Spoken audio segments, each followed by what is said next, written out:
अस्सलामुअलैकुम क्लास 4। आज हमारा 14th लेक्चर है। हो गया। आज हम अपना यहाँ से स्टार्ट करेंगे पेज नंबर 34 से। ठीक है, आज है यहाँ पर सबसे पहले आपको कॉन्सेप्ट चेक की एक्सरसाइज एक छोटी सी दी हुई है, आपने उसको फिल करना है। Unscramble these words and place them in the correct spaces below. ठीक है, यहाँ कुछ वर्ड्स उन्होंने स्क्रैम्बल्ड वर्ड्स दिए हुए हैं, आपने उनको यानी जंबल फॉर्म में दिए हुए हैं, आपने उनको पहले सही फॉर्म में लिखना है और फिर आपने ये ब्लैंक्स फिल करनी है। अब पहला वर्ड क्या बनेगा? Depend. Second word is carbon dioxide. Third word is oxygen and next word is food.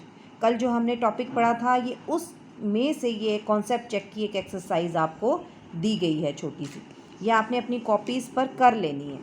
ये है नंबर 1 है living things dash on each other. Living things क्या करते हैं? एक दूसरे पर डिपेंड करते हैं, depend on each other. Next है plants provide humans and animals with dash and dash. अब प्लांट्स जो हैं, प्लांट्स ह्यूमंस को और जानवरों को क्या प्रोवाइड करते हैं? फूड एंड ऑक्सीजन, ग़िज़ा और ऑक्सीजन फ्राहम करते हैं। Plants need dash to make food. Plants को अपनी ग़िज़ा बनाने के लिए किस चीज़ की ज़रूरत होती है? कार्बन डाइऑक्साइड की ज़रूरत होती है। अब हम अपना नेक्स्ट नया टॉपिक स्टार्ट करेंगे, लाइफ साइकिल्स। लाइफ साइकिल कहते हैं ज़िंदगी के चक्कर को। लाइफ मीन्स ज़िंदगी और साइकिल मीन चक्कर। ठीक है, अब ज़िंदगी का क्या चक्कर है हमारा कि all animals passes through various stages in their life. अब तमाम जानवर जो हैं अपनी ज़िंदगी में बहुत सारे अपने मराहिल से गुज़रते हैं। You were born as a baby and then you developed into a child.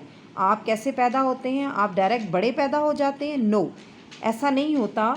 हम पहले आप कैसे पैदा होते हैं? हम एक बच्चे की सूरत में पैदा होते हैं। हम बहुत छोटा एक बेबी होता है और फिर वो एक बच्चा बन जाता है। वो बेबी एक फिर छोटा बच्चा बन जाता है, यानी ग्रो करता है और वो एक चाइल्ड बन जाता है। Next you will develop into a teenager and then you will grow into a adult.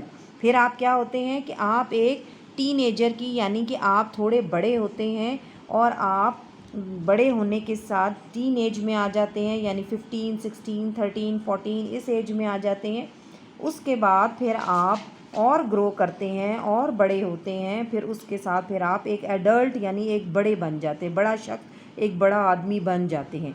यानी जिसके बाद अब आपने और बढ़ना नहीं है। यानी बढ़ने से मुराद ये होता है कि आपका हाइट जितनी बढ़नी है वो बढ़ गई है। जब आप एडल्ट हो जाते हैं तो आपके हाथ, पाँव, कान, नाक का साइज़ एक बन जाता है, अब वो उससे बड़ा नहीं होगा, आपकी हाइट उससे ज़्यादा बड़ी नहीं होगी। लेकिन वैसे ये है कि आप के बॉडी फिगर में वेरिएशंस आती रहती हैं, कभी आप बहुत स्मार्ट हो गए, कभी आप थोड़े फैटी हो गए, ये नहीं होता। लेकिन आपके जो साइज़ हैं, जैसे बच्चा है उसका कान फिर आहिस्ता आहिस्ता बड़ा हो रहा है, हाइट बड़ी हो रही है, वो फिर आपकी एक एडल्ट पे आके रुक जाती है। आप सामने पिक्चर में देख सकते हैं कि पहले एक बेबी है, वो देखें कितने छोटे छोटे उसके हाथ पाँव हैं, आंखें छोटी सी हैं, बच्चा है, अभी बोलना नहीं आता। फिर वो थोड़ा सा बड़ा होता है, बेबी से चाइल्ड बन जाता है, फिर वो बोलना सीखता है, चलना सीखता है, लैंग्वेज सीखता है, अदब व आदाब सीखता है, उसके हाथ पाँव पहले से बड़े हो गए हैं। फिर जब वो एडल्ट बन जाता है तो वो सब कुछ सीख जाता है।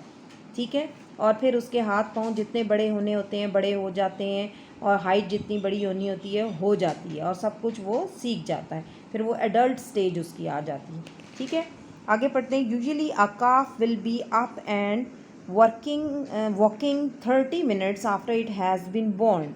Human babies take much longer to develop. अब जानवर की बात हो रही है कि आम तौर पर क्या होता है कि जब भी एक गाय का बच्चा पैदा होता है, वो क्या होता है कि वो आफ्टर 30 मिनट्स यानी अपनी पैदाइश के 30 मिनट के बाद वो चलने भी लगता है और वो उठ के खड़ा भी हो जाता है। ठीक है, लेकिन ह्यूमन बेबीज़ में ऐसा नहीं होता, इंसानों में ऐसा नहीं होता। इंसान का बच्चा पैदा होता है तो वो फ़ौरन से उठ नहीं सकता, बैठ नहीं सकता, वो बोल नहीं सकता। वो इंसान का बच्चा जो है वो काफ़ी टाइम लेता है अपने ये तमाम एक्टिविटीज़ को करने में, और आहिस्ता आहिस्ता वो ग्रो करता है। ठीक है, जानवर के बच्चे जो हैं वो जल्दी से फ़ौरन से वो सीख जाते हैं। ठीक है, नेक्स्ट हमारा है कि most fish lay eggs. Most fish lay eggs. The babies hatch out of the eggs and grow into fry. The fry become adult. अब यहाँ पर फ़िश के लाइफ साइकिल की बात हो रही है, ठीक है। यानी फ़िश क्या होती है कि सबसे पहले जो फ़िश है, मछली है, वो अंडे देती है। यानी उसका ज़िंदगी का चक्कर कैसे चलता है, यानी क्या ऐसा होता है कि एक बड़ी फ़िश से ही एक दूसरी बड़ी फ़िश बन जाती है? ऐसा नहीं होता।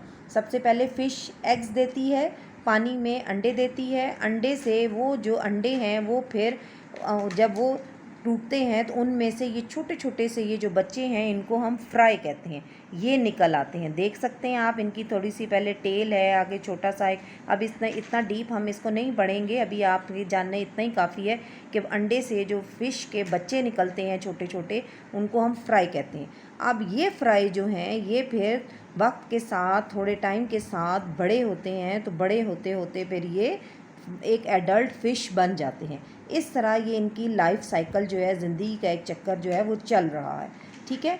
और उसके बाद अब हम आते हैं फ्रॉग के लाइफ साइकिल पर, ठीक है। अब फ्रॉग का लाइफ साइकिल, फ्रॉग एक एम्फीबियन है। एम्फीबियन वो जानवर होते हैं कि जो कि खुश्की पर भी रह सकते हैं एट अ टाइम, और वो पानी में भी रह सकते हैं, ठीक है। अब फ्रॉग उन्हीं में से एक है। ये पानी तालाबों में भी रहता है और खुश्की पर भी। आपने अक्सर आजकल बारिश के मौसम में देखा होगा अपने घरों में कि इधर उधर आपको फ्रॉग्स नज़र आएंगे। तो क्या होता है कि सबसे पहले जो फ्रॉग है वो भी अंडे देता है, ठीक है। अब वो अंडे जो हैं फ्रॉग के, उसको हम स्पॉन कहते हैं। फ्रॉग के अंडों को क्या कहा जाता है? स्पॉन। अब ये जो स्पॉन हैं ये फिर किस में तब्दील हो जाते हैं? इसमें से भी जो बच्चे निकलते हैं वो क्या बन जाते हैं? टैडपोल। अब फ्रॉग के जो बच्चे होते हैं उनको हम टैडपोल कहते हैं। अब ये टैडपोल के साथ देखें, इसमें एक आपको यहाँ पर टेल भी नज़र आ रही है, ठीक है, इनकी टेल भी होती है। अब फिर जब ये टैडपोल जो है ये बड़ा होना शुरू होता है तो आहिस्ता आहिस्ता इसकी ये दुम जो है ये गायब होना शुरू हो जाती है। आप देख रहे हैं कि ये जैसे जैसे फ्रॉग बनता जाता है, बड़ा होता जाता है, तो इसकी दुम गायब होना शुरू हो जाती है।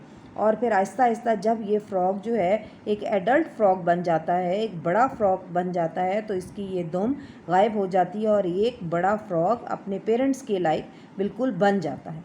इस तरह ये लाइफ साइकिल एक फ्रॉग का है, ठीक है। उसके बाद हम आ जाते हैं लाइफ साइकिल्स ऑफ इंसेक्ट्स पर, ठीक है।